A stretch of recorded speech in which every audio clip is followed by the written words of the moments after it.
Di kitab Ester tidak ada disebut nama Allah, tapi sesungguhnya kitab ini bercerita tentang pemeliharaan Allah. Kita tahu bahwa Ester, seorang dari bangsa Yahudi, mendidiki posisi sebagai ratu Persia menggantikan Wasti. Ester tinggal di Susan, istana kerajaan Persia pada masa itu.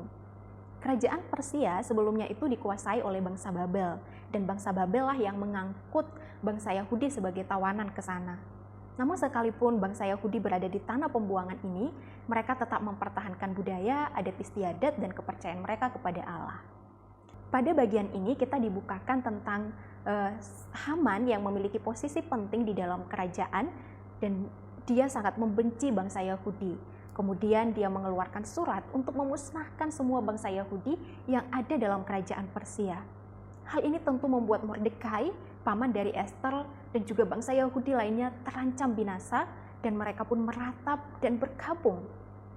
Kemudian Mordekai meminta Ester untuk menghadap raja demi memohon keselamatan bagi bangsanya. Lalu Ester memperhitungkan secara rasional. Ia mempertimbangkan undang-undang yang berlaku pada masa itu bahwa orang yang berani menghadap raja tanpa diminta oleh raja maka akan dihukum mati. Kecuali raja mengulurkan tongkat emasnya, maka bisa luput dari hukuman mati tersebut. Faktanya pada waktu itu Ester sudah 30 hari tidak dipanggil oleh raja. Sehingga kalau diperhitungkan secara rasional, maka sangat kecil kemungkinan Ester bisa dapat kesempatan hidup jika dia memberanikan diri menghadap raja. Dan inilah yang menjadi pertimbangan Ester ketika dia diminta oleh Mordekai menghadap raja demi memohon keselamatan bangsanya. Dan mari perhatikan di ayat 14 apa yang menjadi respon dari Mordekai. Mordekai menyampaikan pesan demikian.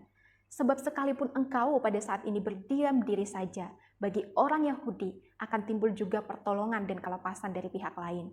Dan engkau dengan kaum keluargamu akan binasa. Siapa tahu mungkin justru untuk saat seperti ini engkau beroleh kedudukan sebagai ratu. Ini seperti sebuah pernyataan iman yang sederhana. Ya, Mordekai mengingatkan Ester bahwa bukan kebetulan dia memiliki posisi sebagai ratu di kerajaan Persia pada masa itu. Dan hanya posisi Ester lah yang memungkinkan untuk menyelamatkan bangsa Yahudi dari kebinasaan itu. Mordekai dan bangsa Yahudi lainnya tidak memiliki posisi yang memungkinkan untuk itu. Dan Mordekai juga mengingatkan bahwa mungkin Tuhan mengangkatmu menjadi ratu untuk melakukan atau untuk mengambil sebuah tanggung jawab ini. Kira-kira seperti itu. Nah teman-teman, dari sini kita bisa belajar bahwa bagi orang beriman tidak ada yang kebetulan. Di hidup kita ini tidak ada yang kebetulan. Kalau Tuhan mempercayakan sesuatu dalam hidup kita, itu bukan kebetulan, tapi Tuhanlah yang bermaksud dan memberikan itu buat kita, dan Dia punya tujuan untuk itu.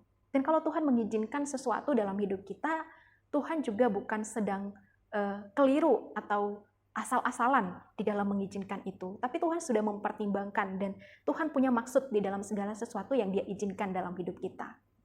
Mungkin kita berada di sekolah yang kita sendiri mungkin awalnya tidak suka, tidak mengimpikan untuk sekolah di sana. Tapi Tuhan izinkan kita sekolah di sana. Atau mungkin kita berada di dalam keluarga yang kita merasa bahagia, atau mungkin juga kita merasa tidak nyaman di keluarga itu. Atau mungkin pengalaman-pengalaman hidup kita ada yang indah, tapi juga ada hal-hal yang kita sendiri sulit untuk bisa menerima. Bagi kita itu hal yang buruk, ya, hal yang tidak mengenakan. Tapi apapun, teman-teman, yang kita terima dari Tuhan, maupun yang Tuhan izinkan kita alami, terjadi, ada dalam hidup kita, dan kita berada dalam satu posisi, dalam satu kondisi, dalam seizin Tuhan, teman-teman, itu bukan sebuah kebetulan. Tuhan punya maksud, dan Tuhan bekerja di dalam semua itu untuk menolong kita bisa mewujudkan setiap apa yang menjadi rencana Tuhan dalam atau melalui hidup kita.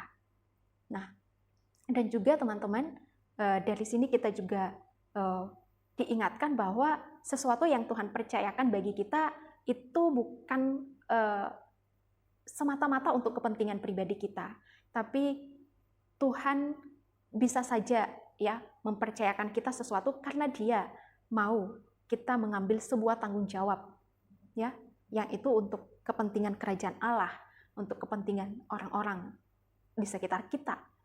Nah, contohnya teman-teman, Tuhan mempercayakan kita menikmati pendidikan. Nah, jangan kira ketika Tuhan mempercayakan kita menikmati pendidikan itu untuk kepentingan diri kita semata, melainkan itu supaya kita memberi dampak bagi kehidupan orang banyak lewat ilmu yang kita punya. Kemudian Allah mempercayakan kita menikmati pemuritan, punya kakak pembimbing rohani, didoakan, dibimbing, dan kita beroleh keselamatan, kita mengalami pertumbuhan. Nah, jangan kira itu untuk kepentingan diri kita saja.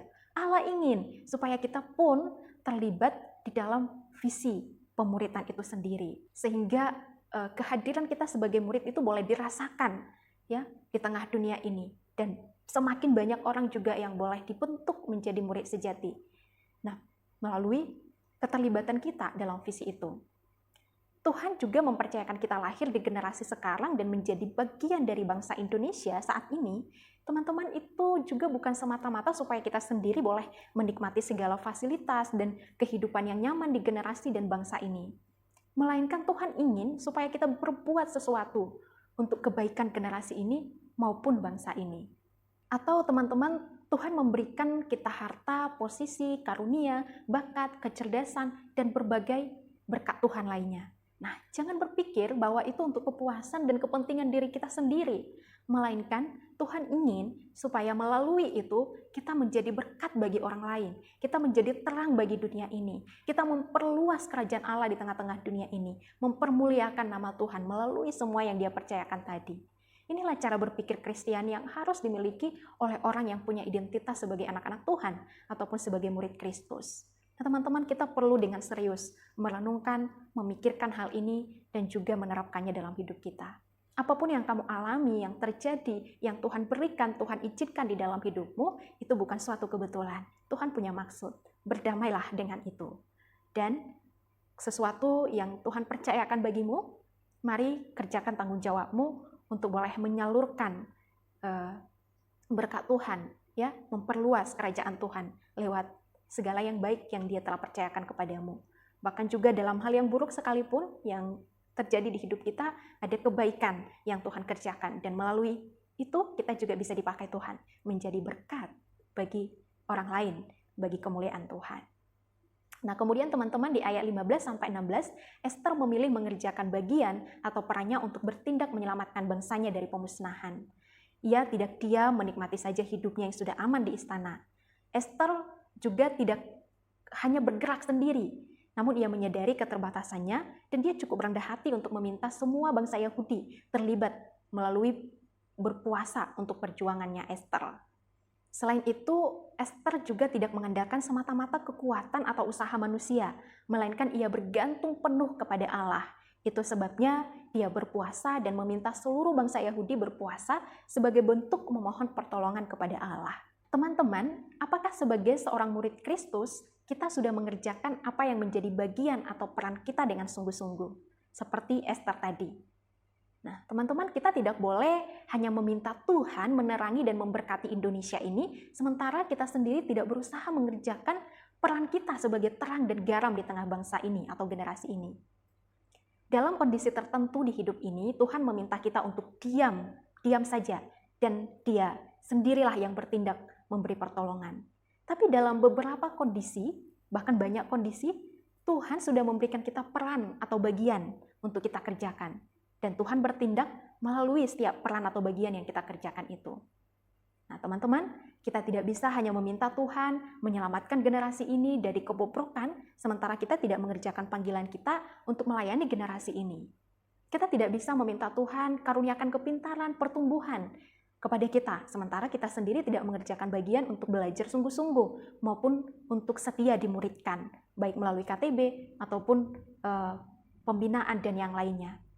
Nah, karena itu teman-teman, mari melakukan apa yang menjadi bagian atau peran kita dengan setia, dengan kerendahan hati bersama murid-murid Kristus yang lain, ya.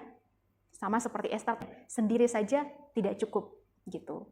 Jadi kita perlu rendah hati untuk berjuang bersama murid-murid Kristus yang lain, dan juga untuk mengandalkan kuasa Allah semata-mata, bukan kuasa atau kekuatan manusia. Nah, teman-teman, di ayat 16 kita perhatikan bahwa Ester bersedia menerima resiko dihukum mati demi perjuangannya bagi bangsanya dan bagi rencana pemeliharaan Allah untuk umat pilihannya pada masa itu. Nah, sekalipun resikonya dia mati, tapi Ester siap mengerjakan perannya, bagiannya. Ya, bagaimana dengan kita? Apakah kita bersedia mempertaruhkan, mempersembahkan segala yang kita miliki, hidup kita, bahkan nyawa kita, demi kebaikan bangsa ini, demi kehendak Allah di tengah generasi ini? Nah, teman-teman, kita harus siap jika kita seorang anak Tuhan atau murid Kristus. Bukan karena kita sombong atau memiliki keinginan sebagai juru selamat atau sindrom savior, tapi karena kita memiliki atau memilih setia menghidupi apa yang menjadi panggilan Tuhan buat kita, ataupun identitas kita sebagai seorang anak Tuhan, murid Kristus yang mau taat secara total dan sampai akhir.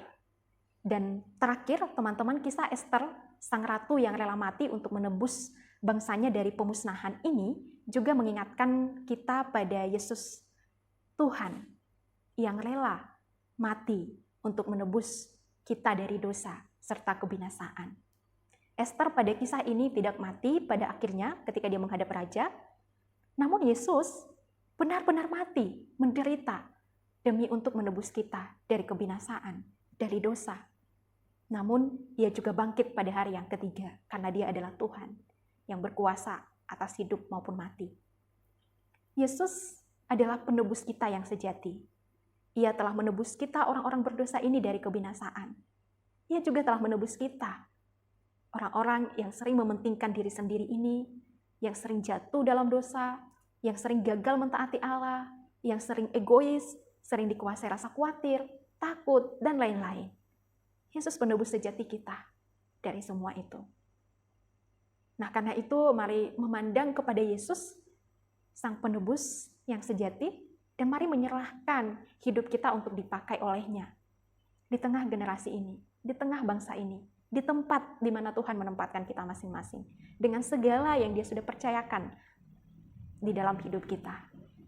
Terima kasih.